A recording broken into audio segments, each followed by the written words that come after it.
നമസ്കാരം പ്രിയമുള്ളവരെ, എല്ലാവർക്കും ഒരിക്കൽ കൂടി എൻ മീഡിയയിലേക്ക് ഹാർദമായ സ്വാഗതം. പശ്ചിമേഷ്യയിലെ പ്രധാനപ്പെട്ട വാർത്തകളിൽ ഒന്ന്, ഇസ്രായേലി ചാരസംഘടനയായ മൊസാദിനു വേണ്ടി ഇറാന്റെ വളരെ തന്ത്രപ്രധാനമായ ആണവ വിവരങ്ങൾ ചോർത്തി നൽകിയ ഇറാനിലെ പ്രമുഖനായ ആണവ ശാസ്ത്രജ്ഞൻ റോസ്പേ വാഡിയെ ഇറാൻ കഴിഞ്ഞ ബുധനാഴ്ച വധശിക്ഷയ്ക്ക് വിധിച്ചു എന്നതുമായി ബന്ധപ്പെട്ട വാർത്തകളാണ്.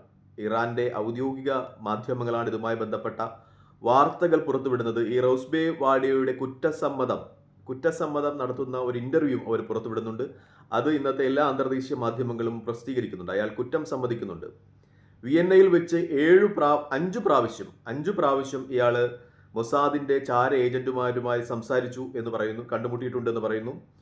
വിദേശ പാസ്പോർട്ട് മൊസാദ് ഇയാൾക്ക് ഓഫർ ചെയ്തു, അതായത് വിദേശ രാഷ്ട്രത്തെ പൗരത്വം വാഗ്ദാനം ചെയ്തു എന്ന് പറയുന്നു. ക്രിപ്റ്റോ കറൻസി വഴിയാണ് ഇയാൾ ചെയ്ത സേവനങ്ങൾക്കൊക്കെ ഇയാൾ പ്രതിഫലം വാങ്ങിയത്. പൈസ വഴിയല്ല, കാരണം അത് കണ്ടുപിടിക്കുവാൻ സാധ്യത ഉള്ളത് കൊണ്ട് തന്നെ ക്രിപ്റ്റോ കറൻസി വഴിയാണ് എന്ന് ഇയാൾ സമ്മതിക്കുന്നുണ്ട്.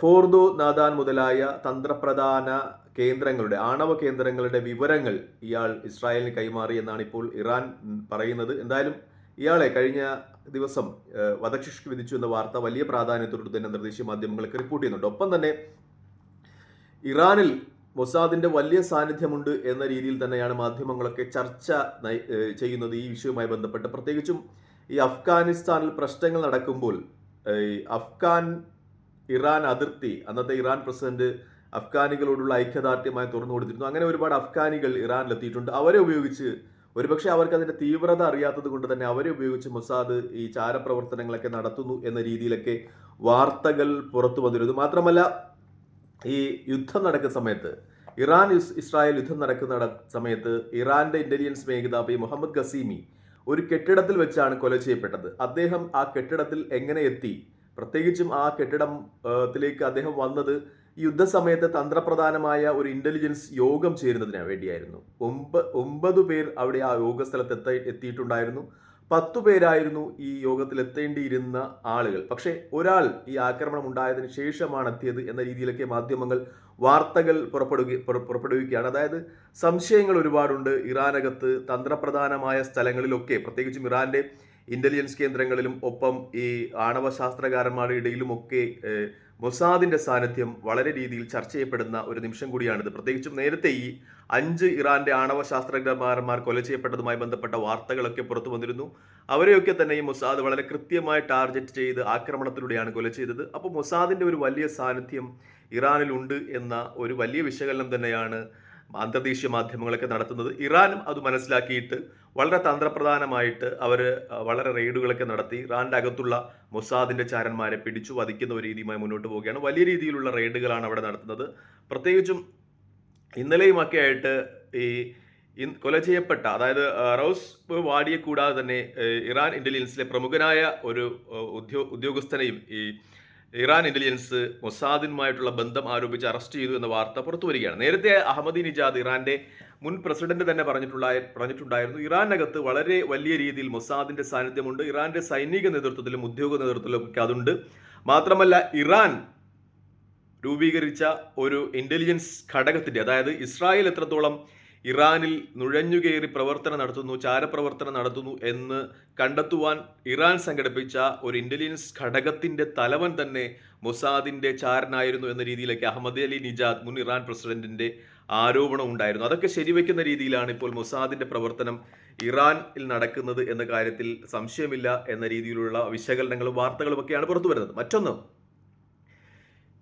ഇസ്രായേലിലെ എല്ലാ യുദ്ധകാര്യ വിദഗ്ധന്മാരുടെയും നിർദ്ദേശങ്ങളെ തള്ളിക്കളഞ്ഞുകൊണ്ട് ഗസ പൂർണ്ണമായും പിടിച്ചെടുക്കുവാനുള്ള നീക്കവുമായി ബെഞ്ചമിൻ നെതന്യാഹു മുന്നോട്ട് പോകുന്നു എന്ന വാർത്ത വളരെ പ്രാധാന്യത്തോടെ തന്നെ അന്തർദേശീയ മാധ്യമങ്ങൾ ചർച്ച ചെയ്യുന്നുണ്ട്. പ്രത്യേകിച്ചും ഇസ്രായേലിന്റെ സൈനിക നേതൃത്വവും IDF മേധാവി ഇയാൻ ഷമീറും ഒക്കെ പറയുന്നത് കേൾക്കാതെ ഇസ്രായേലി പ്രധാനമന്ത്രി ബെഞ്ചമിൻ നെതന്യാഹു ഗസ പൂർണ്ണമായും പിടിച്ചെടുക്കുവാൻ 5 ബറ്റാലിയൻ അധികം സൈന്യത്തെ ഇപ്പോൾ ഗസയിലേക്ക് അയക്കുന്നു എന്ന വാർത്ത പുറത്തു വരികയാണ്. അതായത് ഹമാസിന്റെ ട്രാപ്പാണ് എന്നാണ് ഇപ്പോൾ ഇയാൻ ഷമീർ ഇതിനെക്കുറിച്ച് ആരോപിക്കുന്നത്. അവിടെ ഇസ്രായേലി സൈന്യം ചെന്നു വീണ് കൊടുത്താൽ വലിയ തിരിച്ചടി ഇസ്രായേലി സൈന്യത്തിന് ലഭിക്കും എന്ന രീതിയിൽ ഇയാൻ ഷമീറിന്റെയും സൈനിക നേതൃത്വത്തിന്റെയും ഒക്കെ വിശകലനവും ഉണ്ടാകേണ്ടത്. കാരണം ഇയാൻ ഷമീർ എന്ന് പറയുന്നത് ആ ഗ്രൗണ്ട് റിയാലിറ്റി അറിയുന്ന ആളാണ്. അദ്ദേഹം ഗസയെക്കുറിച്ച് വളരെ വിശദമായി പഠിച്ച ആളുമാണ്. അയാളുടെ നിർദ്ദേശം കേൾക്കാതെ ഇപ്പോൾ ഗസയിലേക്ക് കൂടുതൽ സൈന്യത്തെ അയക്കുന്നത് അത് ആത്മഹത്യാപരമായിരിക്കും എന്ന ഒരു വിലയിരുത്തൽ അന്തർദേശീയ മാധ്യമങ്ങളിലൊക്കെ നിറയുന്ന ഒരു സമയം കൂടിയാണിത്. എന്തായാലും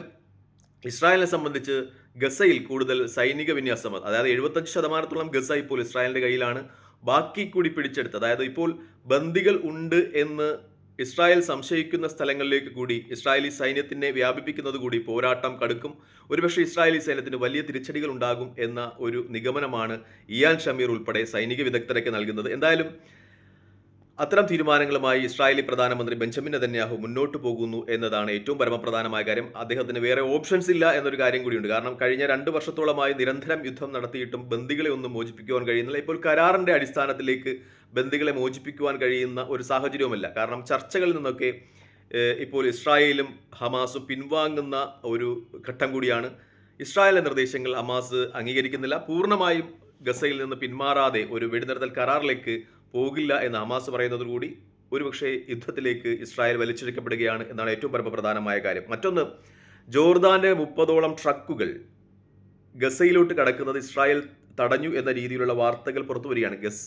ജോർദാനെ പറ്റി പറയുകയാണെങ്കിൽ ഇസ്രായേലുമായി വളരെ സൗഹൃദമുള്ള രാജ്യമാണിത്. 1994 ഇസ്രായേൽ ജോർദാൻ കരാർ ശേഷം ഇസ്രായേലുമായിട്ട് സംഘർഷങ്ങളൊന്നുമില്ലാത്ത രാജ്യമാണ്. പ്രത്യേകിച്ചും വളരെ വലിയ ഒരു ശതമാനം, ഏകദേശം പകുതിയിലധികം ഫലസ്തീനി വംശജരാണ് ജോർദാനിലുള്ളത്. അതുകൊണ്ട് തന്നെ ഒരു ഡബിൾ ഗെയിമാണ്, ഇസ്രായേലിനൊപ്പവും ഫലസ്തീനൊപ്പവും ഉണ്ട് എന്ന് വരുത്തി തീർക്കുന്ന ഒരു ഗെയിമാണ് ജോർദാൻ കളിക്കുന്നത്. ഇപ്പോൾ ജോർദാന്റെ ട്രക്കുകളെ ഇസ്രായേൽ കടത്തിവിടുന്നില്ല എന്ന വാർത്തയും അന്തർദേശീയ മാധ്യമങ്ങളൊക്കെ വലിയ രീതിയിൽ പ്രസിദ്ധീകരിക്കുന്ന ഒരു സമയം കൂടിയാണിത്. അതായത് ജോർദാൻ എന്ന രാജ്യത്തെ നമ്മൾ വിലയിരുത്തുകയാണെങ്കിൽ അത് അമേരിക്കയുടെ സാമ്പത്തിക അടിസ്ഥാനത്തിൽ പ്രവർത്തിക്കുന്ന ഒരു രാജ്യമാണ്. ജോർദാന്റെ അസ്തിത്വം എന്ന് പറയുന്നത് അമേരിക്കയുടെ ധനസഹായമാണ്. ഇപ്പോൾ അതും ഒക്കെ അവഗണിച്ചുകൊണ്ട് ജോർദാൻ ഇസ്രായേലുമായി കൊമ്പുകോർക്കുന്നു എന്ന വാർത്തയും വളരെ പ്രാധാന്യത്തോടുകൂടി തന്നെ അന്തർദേശീയ മാധ്യമങ്ങളൊക്കെ റിപ്പോർട്ട് ചെയ്യുന്നുണ്ട്. മറ്റൊരു വാർത്ത എന്ന് പറയുന്നത് ഹൂതികൾ ഇസ്രായേലുമായി സഹകരിക്കുന്ന, ഇസ്രായേലിലേക്ക് അസംസ്കൃത വസ്തുക്കളും ആഹാര പദാർത്ഥങ്ങളും ചെങ്കടൽ വഴി എത്തിക്കുന്ന 64 കമ്പനികൾക്ക് ഹൂതികൾ ചെങ്കടലിലും ഏദൻ തുറമുഖത്തുമൊക്കെ ഉപരോധം ഏർപ്പെടുത്തുന്നതാണ്. ഈ കപ്പലുകൾ ഇസ്രായേലിലേക്ക് പോകുന്നതിന് വേണ്ടി ശ്രമിച്ചാൽ ആ കപ്പലുകൾക്ക് നേരെ ആക്രമണമുണ്ടാകും എന്ന് ഹൂതികൾ ഭീഷണിപ്പെടുത്തുന്നു എന്ന വാർത്ത വളരെ പ്രാധാന്യത്തോടു കൂടി തന്നെ അന്തർദേശീയ മാധ്യമങ്ങളൊക്കെ റിപ്പോർട്ട് ചെയ്യുന്നുണ്ട്. ഏതെങ്കിലും കാരണവശാൽ ഈ കപ്പലുകൾ ചെങ്കടൽ ഭേദിച്ച് ഇസ്രായേലിലേക്ക് എത്താൻ ശ്രമിച്ചാൽ ആ കപ്പലുകൾക്ക് നേരെ ആക്രമണം ഉണ്ടാകും. ആ കപ്പലുകൾ ഏതു രാജ്യത്തിൻ്റെതായാലും ആക്രമിക്കുമെന്നാണ് ഹൂതികൾ പറയുന്നത്. അതിൻ്റെ പൂർണ്ണമായ ഉത്തരവാദിത്തം ആ കപ്പലുകളുടെ രാജ്യങ്ങൾക്കായിരിക്കും എന്ന രീതിയിൽ ഹൂതികളുടെ ഭാഗത്തു നിന്ന് പ്രഖ്യാപനമുണ്ടാകുന്നു. എന്തായാലും പശ്ചിമേഷ്യ സംബന്ധിച്ച് സംഘർഷ സാധ്യതകൾ നിലനിൽക്കുന്നു എന്ന വാർത്ത തന്നെയാണ് വളരെ പ്രാധാന്യത്തോടുകൂടി അന്തർദേശീയ മാധ്യമങ്ങളൊക്കെ ചർച്ച ചെയ്യുന്നത്. തൽക്കാലം ഈ വീഡിയോയുമായി വിടവാങ്ങുകയാണ്. മറ്റൊരു വീഡിയോയുമായി കാണുന്നവരെ നന്ദി, നമസ്കാരം, ജയ് ഹിന്ദ്. വീഡിയോ ഇഷ്ടപ്പെടുന്നുണ്ടെങ്കിൽ ലൈക്ക് ചെയ്യുക, ഷെയർ ചെയ്യുക, കമന്റ് ചെയ്യുക. മറ്റൊരു വീഡിയോയുമായി കാണുന്നവരെ ജയ് ഹിന്ദ്.